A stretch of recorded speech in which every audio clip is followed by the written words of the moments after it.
This project is 23 years in the making and almost didn't happen if not for my desire to investigate that green patch of grass up on the hillside. This is the next phase of the development and the second in the video series. Hope you enjoy. Will this trickle of water that comes from that seep be able to make it into that tank by only gravity? And if so, how long will it take to fill? Stick around, we'll find out. When this project first started, I didn't really have any idea. In fact, when this project started, I didn't even know if I'd find water. But now I'm moving on to the second phase of this. And I want to take you guys up here. This is the actual seep where the water's being collected. And as time wears on, this will grow over. And I have planted a bunch of wildflowers in this area. Brown recluse in there. Yeah, I wound up putting a plug here so I will be able to divert water going this direction should I need to in the future. And then I've tied into this with 1-inch line that's headed 250 feet that way down to the pad. Right in that location. So why should I even go through the trouble of investing time and money into all of this if I don't even know that this is going to flow directly into this tank via gravity?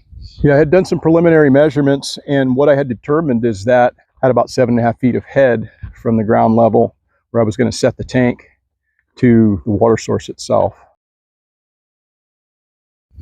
What's going to wind up going there is a 3,000 gallon water tank. I was uncertain as to how much head I would have coming off of that hill.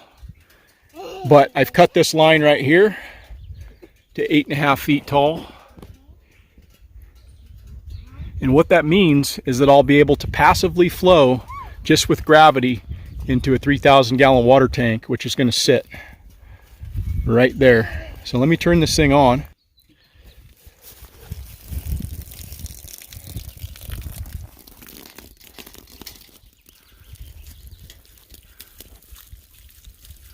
We got water.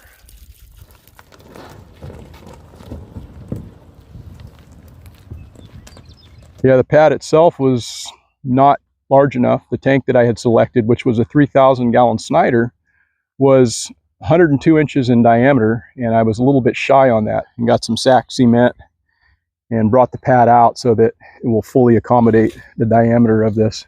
When I first put this system in, I tested it initially to see what my flow rate was. It was late in the summer and we hadn't had any rain yet, and at that time we were getting 77 gallons every day. To be, I think, somewhere around 27,000 gallons that I would get annually off this source. I've tested this since and I've been getting increased flows. What I'm going to do is take a 5-gallon bucket, see how long it takes for this 5-gallon bucket to fill. From that, how much I'm going to get per day. But this line is just stubbed up into a 1/2-inch line. Start the stopwatch and see where we're at.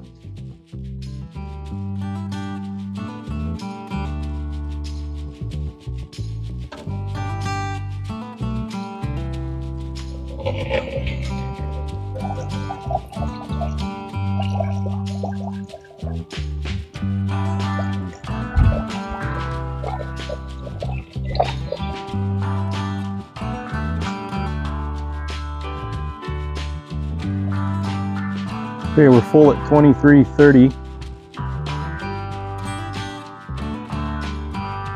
Yeah, so what I came up with was I took 60 minutes and divided it by 23.5 minutes. So 60 divided by 23.5 gave me a value of 2.55.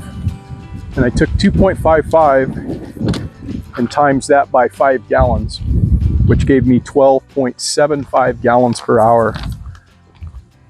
You take 12.75 gallons, times that by 24 hours, and it gave me 306 gallons a day. And so I had done this about 3 weeks ago and was filling up a 5-gallon bucket in 20 minutes. And that was a much easier calculation. It rounded out to 360 gallons per day. It will continually decline throughout the summer months as we don't have any rainwater coming in. But I'm pretty confident that it won't drop below that 77 to 80 gallons per day that we were getting. Water comes in from this junction box and heads on over to the tank. Line comes over, relief valve right here, so I'll be able to bleed off pressure there. This is going to be my outflow, so I needed to offset this. So this sets off to the side. The inlet connection on this tank is 1.5 inches. So I just used a reducing bushing going from 1.5 inches down to 1 inch. Yeah, PVC is a lot more susceptible to the ultraviolet, so I decided to go with a 2-inch brass quarter turn. Let me open this valve and see if I can get the water headed over toward the tank.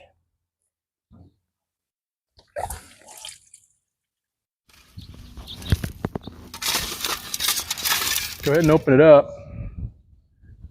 It's open. All right. Let's see if we can get some water out of this thing. There we are. Yep. It's music to my ears.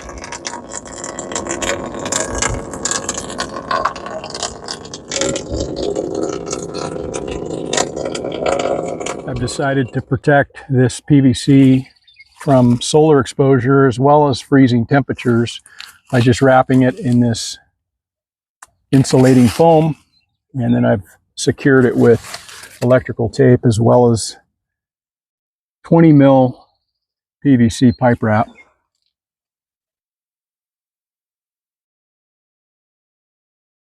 And we just had a pretty incredible thunderstorm come through. Dumped pretty well for about 20 minutes. And it's caused our flow to come up a bit. Looks like we're about, I'd say, a little less than half full at this point.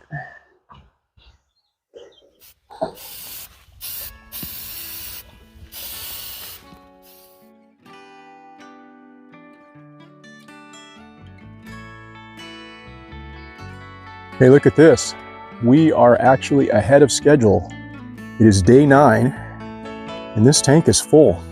I think we're a bit ahead of schedule because of that thunderstorm that came through. So I think I will shut this off and then try to come up with a solution how I can water those trees out there.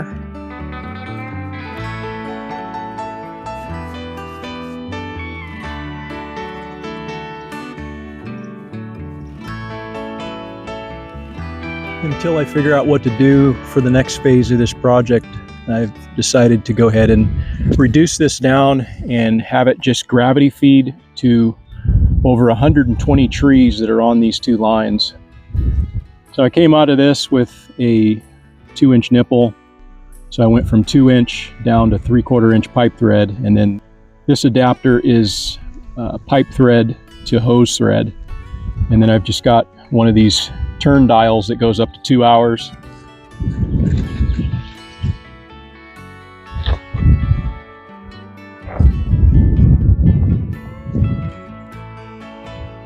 If you're interested in how I developed this system from the start, I'll put a link here. You can click on that now and I'll see you over there. Please consider subscribing to the channel. Thanks for watching, and I'll see you in the next video.